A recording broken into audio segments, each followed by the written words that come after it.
The OutCast 2 Cloak of Shadows is an obvious sequel to the OutCast, a RPG Maker game created by Redwall 10 of RPGmaker.net. But is this sequel better than the original game, or is it even worse than its predecessor? And the sad answer is that in many ways, this game is weaker than the original version of the first game. It lacks any sort of challenge in terms of combat, and contains an even weaker story than the last game. An important thing to keep in mind when making a sequel to your last game is that you need to find a way to raise the stakes. Or at the very least, make sure the stakes are as high as the previous game. While the Outcast 2 does present the player with the potential for world destruction, it never expands upon this plot point by making sure that we know the world is actually at risk. Instead, we just seem to assume that the Dark One will destroy the world with the Sword of Shadows, or use its powers for evil, but I'll forever remember the reason why you shouldn't assume things, since it makes an ass out of them and you.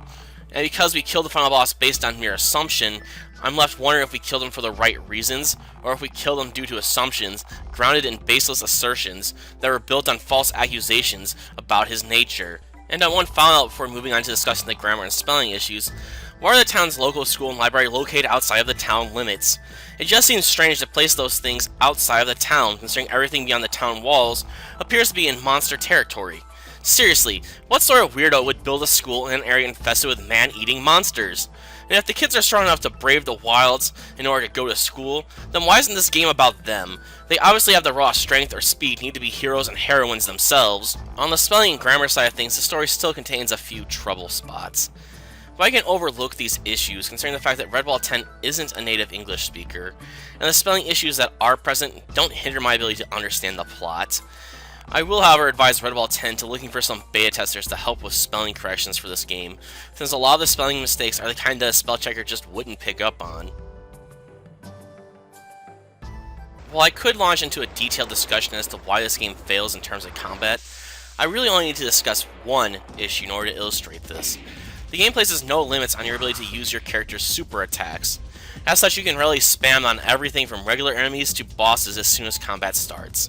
As such, all the battles in this game are rather easy, especially if you throw in other problems such as the fact that the full party heal spell doesn't cost any MP to use, or that you can drop a boss's stats before combat even starts. The game just lacks any sort of challenge when it comes to combat, and this makes for a rather monotonous experience. Redwall 10 does show some improvement in this area by getting rid of large areas that contain nothing of interest, but he still comes across as rather lazy at times, since 3 of the 4 dungeons are blatant copies in terms of layout and even object placement. Sound-wise, the game is alright, and features rather average music in order to fill the background with ambient sound, but doesn't contain any piece that truly stands out.